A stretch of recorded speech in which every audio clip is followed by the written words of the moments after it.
Hey everyone, and welcome back to the channel. Tonight we redimming the lights and diving into a story that might make you think twice about the secrets old houses keep. This one is called The Missing Diary. It all started when my family and I moved into a sprawling, creaky Victorian house on the edge of town. You know, the kind with more history in its walls than the local library. We got it for a steal, which in hindsight should have been the first red flag. My parents were ecstatic, busy with renovations, but I was more interested in exploring. I'm a bit of a history buff, and this house was a goldmine. One afternoon, while helping my dad clear out the attic, I found it. Tucked away under a loose floorboard, wrapped in oilcloth, was a small, leather-bound diary. It was heavy, the pages brittle with age, and the initials E were embossed in faded gold on the cover. My heart hammered in my chest. This was exactly the kind of treasure I'd been hoping to find. That night, I waited until the house fell silent, the only sounds the groaning of the old wood and the sighing of the wind outside. Under the glow of my bedside lamp, I opened the diary. The first entry was dated 88. The handwriting was elegant, a looping cursive that spoke of a different time. It belonged to a girl named Ilara Winslow. Ilara wrote about her life in this very house. She described the same winding staircase, the view from my bedroom window, the rose garden that was now just a tangle of thorny weeds. At first, her entries were mundane chores, social calls, her secret crush on the stable boy. It was charming, like reading a novel where I was living on the set. But as I read further, the tone began to change. A few weeks into the diary, Ilara started mentioning the Shadow Man. She described him as a tall, slender figure she'd see at the edge of her vision, a fleeting darkness in the corner of a room or a silhouette standing in the garden at dusk. At first, she dismissed it as her imagination, a trick of the light in the gas lamps. But he kept appearing, and her descriptions grew more detailed, more fearful. She wrote, "He has no face, just a void where features should be. He doesn't move, he simply appears. I feel his gaze on me, even when my back is turned. Mother says I'm reading too many Gothic novels, but this is real. My own blood ran cold reading that. I'd been feeling something similar since we moved in, that unnerving sensation of being watched when I was alone. I'd shaken it off as new house jitters, but now I wasn't so sure."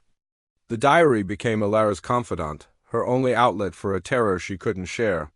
She wrote about objects moving on their own. A music box on her dresser would start playing its tinny, haunting melody in the dead of night. Doors she knew she'd latched would be found wide open in the morning. Her family thought she was becoming hysterical, perhaps unwell. They didn't believe her. One entry was particularly chilling. "He was in my room last night," she wrote, her handwriting growing frantic and messy. "I woke up and he was standing at the foot of my bed. Just standing there. I couldn't scream. I couldn't move. It felt like the air itself was pressing down on me, heavy and cold. I closed my eyes and prayed for morning. When I opened them, he was gone, but the chill remained. After reading that, I couldn't sleep. Every creak of the house made me jump. I'd stare into the dark corners of my room, my imagination painting a faceless figure in the shadows. Was this all a coincidence? Was I just letting a 100-year-old story get to me? I tried to convince myself of that, but the feeling of being watched was stronger than ever. The next day I continued reading. Ilara's entries were now filled with a desperate, palpable fear. She started doing research, trying to find out who the Shadow Man was. She learned about the family who owned the house before hers. A man who had lived there, a recluse, had vanished without a trace decades earlier. The townspeople had whispered he was involved in dark, occult practices. Ilara became convinced this was his lingering spirit, a malevolent entity tied to the house. She decided to fight back. She wrote about finding a ritual in an old book, a way to banish an unwanted presence. It involved specific symbols, salt, and a personal item of the spirit. Her plan was to find something belonging to the man who vanished. Her entries detailed her search, her growing obsession. She was risking her family's wrath, sneaking around, prying into the house's secrets just as I had. Then I got to the final entry. The handwriting was a barely legible scrawl. "I found it," she wrote. "A silver locket, hidden in the fireplace of the master bedroom. His initial is on it. Tonight I will perform the ritual. I have to. He's getting stronger. I can feel him.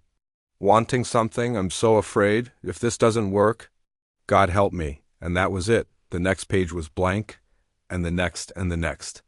The rest of the diary was empty. My heart was pounding in my ears. What happened to Alara? Did the ritual work, or did it fail?